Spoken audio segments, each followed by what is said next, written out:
কি দাদু, এখানে বসে বসে কি করছো? নাকি বসে বসে শুধু ভাবছো? ঘরে যাবে না? তোমার বুঝি খিদে লাগে না? ভাবছি তো অনেক কিছুই। সারা জীবন তো আর অন্যদের জন্য ভিন্ন ভিন্ন ধরনের ঘর বানিয়ে দিলাম। এই কাজটা তো খুব ভালোই পারি, কিন্তু নিজের জন্য তো আর কিছুই করলাম না রে।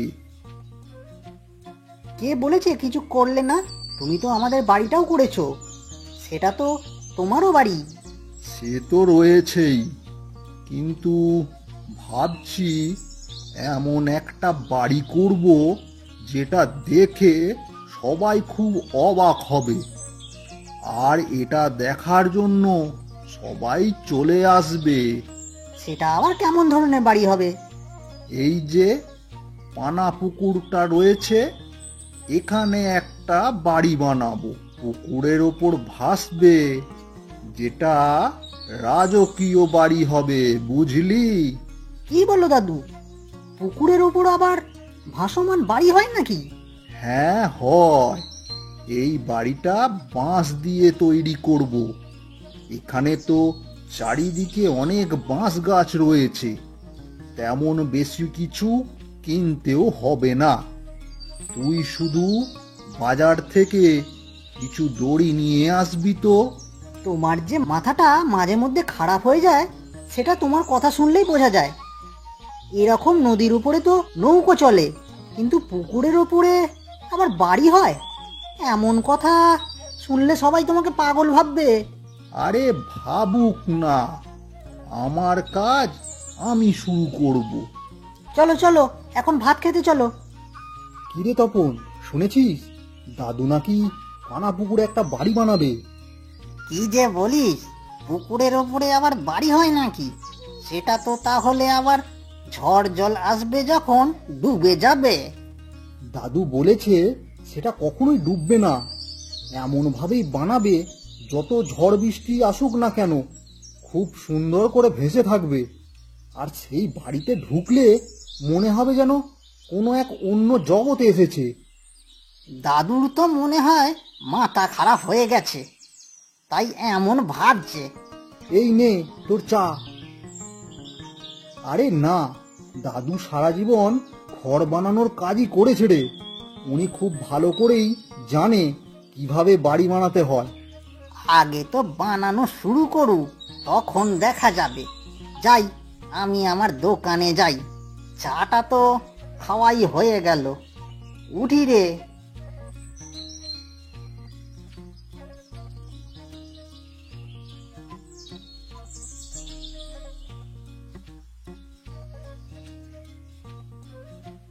কি রে রাজু, কি যেন শুনছি তোর দাদু নাকি কি করবে? হ্যাঁ, দাদু বায়না ধরেছে সে পানা পুকুর একটা বাড়ি বানাবে। বাড়িটা নাকি জলে ভাসবে, আর বাড়ির ভিতরে বসে সবাই খাবারও খেতে পারবে, এমনকি শুয়ে বিশ্রামও নিতে পারবে। ঘরের ভেতরে ঘরও থাকবে নাকি? এ তো দেখি রাজাদের কাহিনীর মতো রে। এমনটা কখনো করতে পারবে নাকি? দাদু তো বলল অবশ্যই পারবে। তা তোমার দোকানে দড়ি দড়ি আছে নাকি? আমাকে বেশ কতকগুলো দড়ি দাও তো। তুই দড়ি নিয়ে কি করবি? তুই আবার গলায় দড়ি দিবি নাকি? আরে না না, বাড়ি বানানোর কাজ তো বাঁশ দিয়ে শুরু করব, তাই তো দাদু দড়ি নিয়ে যেতে বলল। কাল থেকেই নাকি কাজ শুরু করে দেবে। তুই এখানে দাঁড়া, আমি ভিতর থেকে বস্তা করে দড়ি এনে দিচ্ছি। এই নে, এখানে তোর জন্য সব দড়ি রয়েছে। দাও দাও, লাগলে আবার এসে নেব। তুমি কিন্তু আরো বেশি করে দড়ি এনে রেখো, তোমার দোকান থেকেই আমি সব দড়ি নিয়ে যাব কিন্তু।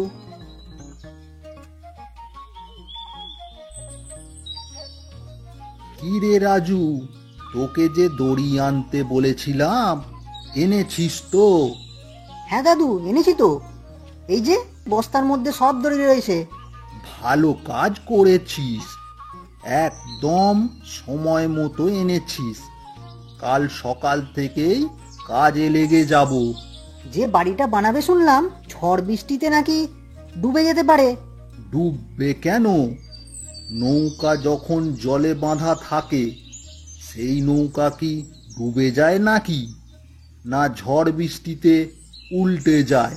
তা তো ডোবে না, কিন্তু এত বড় বাড়ি, সেটা যদি ডুবে যায়? আরে ডুববে না, কাল সকালে কাজ শুরু করলে তখন তুই দেখবি। আগে তো অনেকগুলো বাঁশ কেটে শুকুতে হবে, কিন্তু গত মাসে তো আমি অনেকগুলো বাঁশ কেটে রেখেছিলাম, সেগুলো কোথায় রে? পুকুরের এক পাশে রাখা আছে। এগুলো তো মনে হয় শুকিয়েও গেছে। কাল গিয়ে এগুলোকে দিয়ে কাজ শুরু করতে পারবে। ঠিক আছে, তাহলে কাল গিয়ে কাজ শুরু করব। এখন খাওয়া দাওয়া শেষ করে তাড়াতাড়ি শুয়ে পড়ি।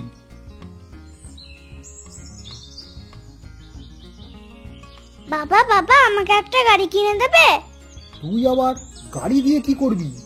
ওই যে 3 চাকার ছোট রিক্সার মতন ওই গাড়িটা, ওটা কিনে দাও না, আমি চালাবো। এতটুকু মেয়ে তোমার, মেয়ের বায়নার আর শেষ হয় না। আজকে এটা লাগবে, কালকে ওটা লাগবে। আমি তো মাত্র একটা গাড়ি চেয়েছি, আমি কি সবসময় বেশি কিছু চাই নাকি? আচ্ছা ঠিক আছে মামনি, আমি তোমার জন্য বাজার থেকে একটা রিক্সার মতো গাড়ি এনে দেবো। তা লেখাপড়া ঠিক মতো করছো তো? তোমার মেয়ের আবার লেখাপড়া? সারাদিন শুধু খেলা আর খেলা, সে বই পড়ে কখন? আমি তো পারি বাবা, জানো আমি স্কুলের ক্লাসের মধ্যে প্রথম হয়েছি, তাহলে আমি না পড়লে প্রথম হতে পারতাম নাকি? দেখেছো, তোমার মেয়ে স্কুলে প্রথম হয়েছে, আর তুমি কি না বলো মেয়ে লেখাপড়া করে না। কত যে পড়ে। হুঁ। এখন নাও, বাজারে গেলে তো আর বাড়িতে আসবে না খেতে। আজ কিন্তু বাজার থেকে একটু মুরগি নিয়ে এসো। অনেক দিন ধরে মুরগি আলু দিয়ে মাংসের ঝোল রান্না করিনি, খুব খেতে ইচ্ছা করছে।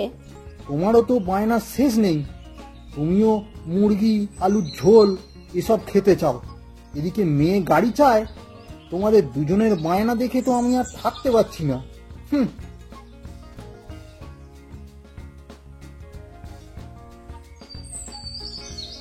তুই না বললি এখানে বাঁশগুলো কাটা আছে? ওই বাঁশগুলো? ওই যে দেখো, বাঁশের পাতা দিয়ে বাঁশগুলো ঢেকে রেখেছি, যাতে আবার কেউ না নিয়ে যায়। তাহলে চল, বাঁশগুলো আগে একসাথে করে রশি দিয়ে বেঁধে ফেলি। দাদু, তুমি ঘরের চাল কি দিয়ে দেবে? বাঁশের ঘরের উপরে তো আর টিনের চাল দিতে পারবে না। আরে দেখিস, চাল হবে পাতার তৈরি, আর দরজা জানলাগুলো লতা পাতা দিয়েই দেব। দেখিস কত সুন্দর হয়। দাদু, তোমরা এখানে কি করছো? বাঁশ দিয়ে কি ভেলার নৌকা বানাবে? আরে না না টিকলি, আমরা জলের উপরে ঘর বানাবো। পাগল নাকি? জলের উপরে ঘর হয় নাকি? ঘর তো সবসময় মাটির উপরে হয়। আরে না দাদু, জলের ওপরেও হয়। দেখ, এই বাড়িটা বানানোর পরে তুই এখানে থাকবি, তখন দেখবি কত সুন্দর লাগছে। তাহলে তোমরা আগে বানাও, আমি এখন স্কুলে গেলাম।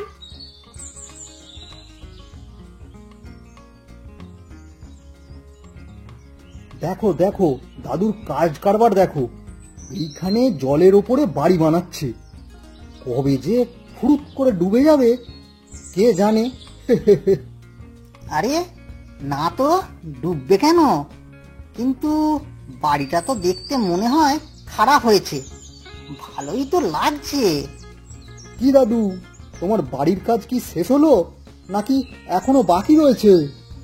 অনেকটাই তো শেষ হয়ে গেছে, আর হয়তো 2-1 দিন লাগবে, বুঝলি?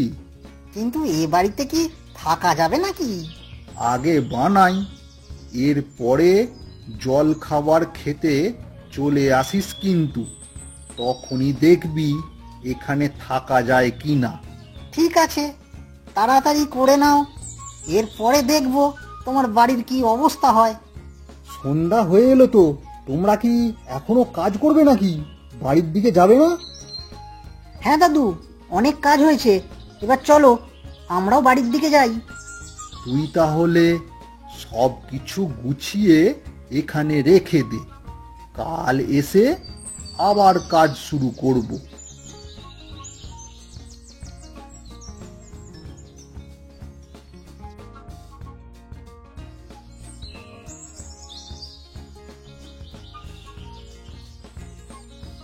দাদু, তোমার মাথায় সেই রকম বুদ্ধি, এখানে এসে বসে কি যে শান্তি লাগছে।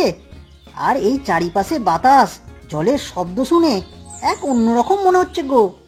তোকে তো বলেছিলাম যে বাড়িটা পুকুরের ওপরে বানানোর পর দেখবি সে কি মজার হয়। আর সন্ধ্যা হয়ে রাত আসুক, তখন দেখবি আরো ভালো লাগবে। তাই নাকি? রাতে এখানে আরো বেশি মজা হবে নাকি? তাহলে তো আমি রাত পর্যন্ত অপেক্ষা করব।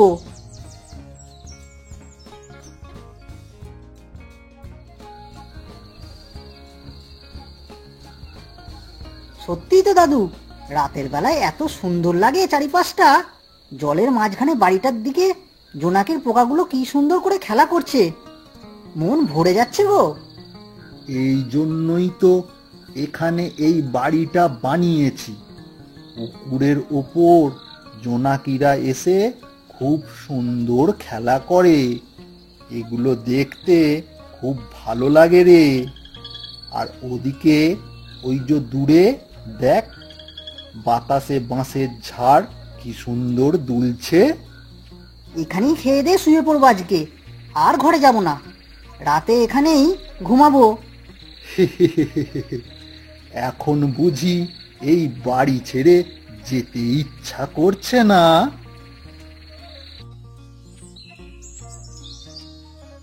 মা, বাবা দেখো, দাদু কি সুন্দর বাড়ি বানিয়েছে। আমি এই বাড়িতে থাকবো। আমি তোমাদের ওই পচা বাড়িতে আর থাকবো না। হ্যাঁ, তোকে এইখানেই রেখে যাব। তোকে আর লেখাপড়া করতে হবে না, তুই বরং এই বাড়ির মধ্যেই বসে থাকবি। চলো চলো, আগে ঘরের ভেতরে যাই, গিয়ে দেখি সেখানে কেমন কি করেছে দাদু। আমিও যাব। আমারও খুব শখ বাড়ির ভিতরে গিয়ে দেখতে কিভাবে কি করেছে দাদু। আরে সবাই এসো, এখানে এসো দেখি। এখানে এসে সবাই মিলে বসো।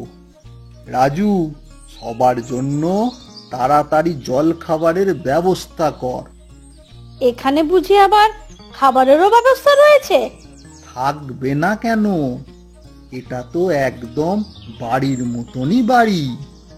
এখানে সবই তো রয়েছে, যা লাগবে তাই পাবে। আমার এখানে থাকতে খুব ভালো লাগছে। আমি গিয়ে একটু বিছানায় শুয়ে থাকি। হ্যাঁ দাদু, যাও যাও, গিয়ে একটু শুয়ে দেখো কেমন লাগে। এখানে অনেক সুন্দর বাতাস রয়েছে।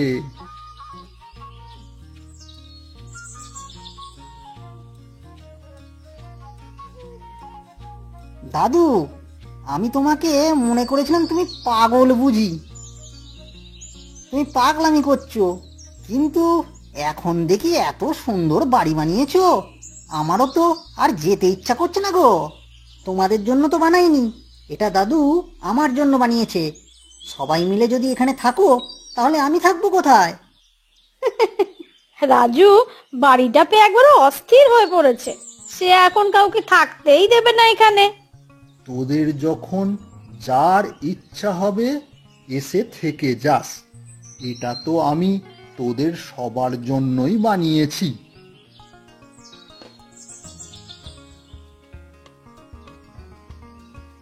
এত সুন্দর বাড়ি আমি কখনো দেখিনি। এই বাড়িটার অনেক নাম ডাক শুনেছি, তাই তো দেখতে আসলাম। আমি শহর থেকে এসেছি। আপনি বুঝি শহর থেকে এসেছেন? হ্যাঁ, আমি এই বাড়িটার নাম অনেক শুনেছি, তাই তো এখানে ছবি তুলতে এসেছি, আর বাড়িটাও দেখে যেতে এসেছি। দাদু দাদু দেখো, শহর থেকে লোক এসেছে তোমার বাড়িটা দেখতে। তিনি নাকি এই বাড়িটার ছবি নিয়ে যাবেন আর শহরে সবাইকে দেখাবেন। ও, তুমি এসেছো? ঘরের ভেতরে এসো, এখানে এসে চেয়ারে বসো। দাদু, তোমার কথা আমি অনেক শুনেছি, আজ তোমাকে প্রথম দেখলাম, দেখে খুব ভাল লাগছে। তোমার আর তোমার ঘরের বেশ কতগুলো ছবি আমি তুলে নিয়ে যাচ্ছি। শহরে গিয়ে এটা আমি দেখাবো সবাইকে।